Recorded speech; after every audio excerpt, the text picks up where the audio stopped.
The East versus West Coast skiing debate has been going on ever since skiing came around, and everyone has their own opinion. Skiers in the West are adamant that their slopes, like Aspen, Vail, and Jackson, are the best, while the East Coast argues that their slopes, like Smuggler's Notch and Killington Mountain, are to die for. So today it's time to settle the debate as to which slope is really better by comparing what each side has to offer. So how does skiing really differ in the East Coast and West Coast? Or are both really the same with their own unique differences? Let's find out together. 5, 4, 3, 2, 1, dropping. Well, we have to understand that skiing on the East or West Coast comes with its own set of plus and minus points that many skiers may or may not agree with. As the saying goes, one man's trash is another man's treasure. So let's compare the East and West Coast on the type of snow they have, the hills and legendary runs they possess, and the historic ski culture and vibe that each coast brings to the sport. But first, let's understand which regions of the United States make up the East and West Coasts.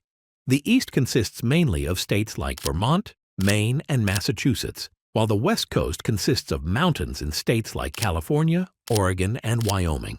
Many amazing mountains come under these regions like Sugarloaf, Whiteface, Cannon Mountain, Jackson Hole, and Big Sky. Well, the first major point of difference between the two places is the kind of snow that they both receive. While snow may fall in the hills and mountains of both coasts, the quality and feel of the snow on each coast are completely different.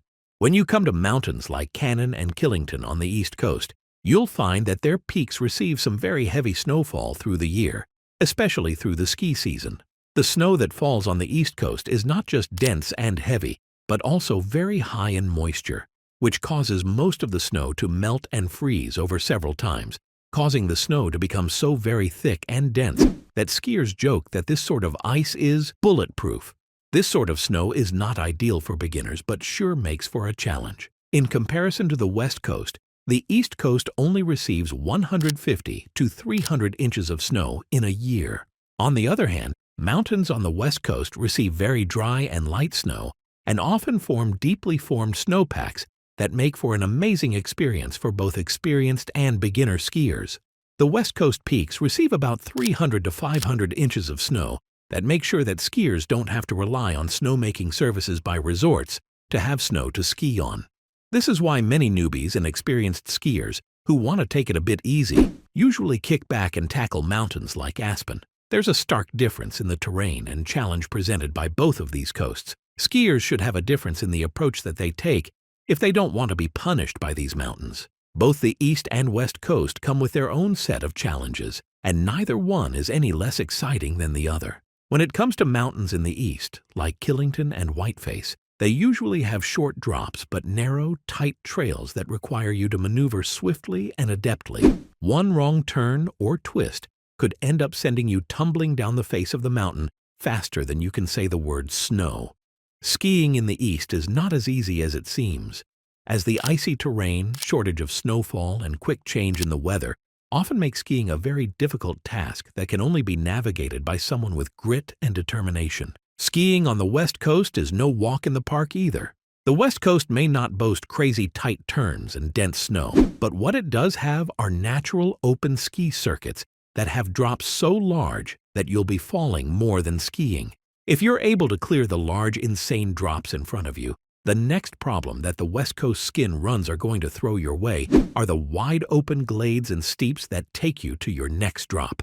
The terrain in the West is naturally more suited to skiing but becomes considerably tougher, depending on where you decide to catch some snowdrifts. So at the end of the day, if you want to have some tight-knit, hair-raising, icy slalom runs, you have to be on the slopes of the mountains like Mad River Glen and Hunter Mountain on the East Coast. But if you want to jump off high cliff faces and feel the cold winter air pass you by, you should enjoy the natural open bowls and wide open slopes that the West Coast has to offer by going to the Palisades or Mammoth Mountain. If you're fine with being on edge and sudden changes in the weather and terrain, the East Coast is for you. But if you are someone who enjoys even terrain while also taking on a challenging run, the West Coast might have something for you. The skiing culture and vibe that surround the two coasts are completely different in nature as well. Ski mountains like Mad River Glen make no effort to be hospitable towards beginners. Their literal motto is, "Ski it if you can." That's how brutal and unforgiving the East Coast can get.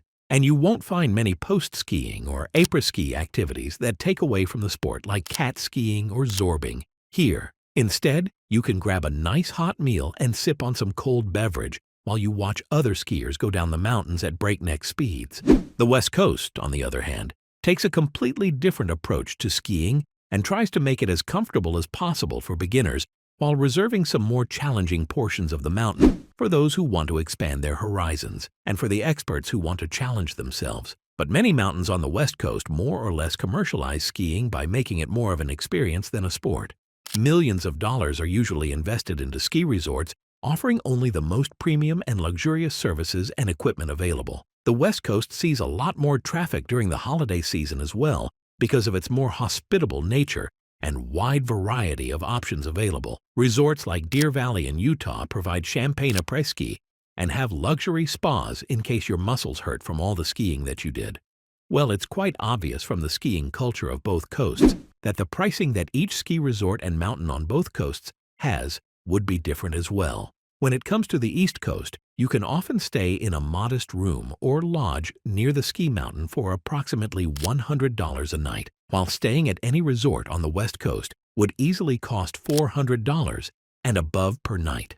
But the accessibility and availability of the two coasts vary vastly as well. Most luxury ski resorts in the West provide pickup from the airport and various other amenities from the moment you land till the moment you pack your bags to leave, depending on what package you purchase. On the other hand, ski resorts in the East are often difficult to navigate and take a fair bit of traveling on foot or by car to reach where you intend to go. While everyone draws the general impression that the East is for the experienced and the West is for beginners and tourists, that couldn't be further from the truth.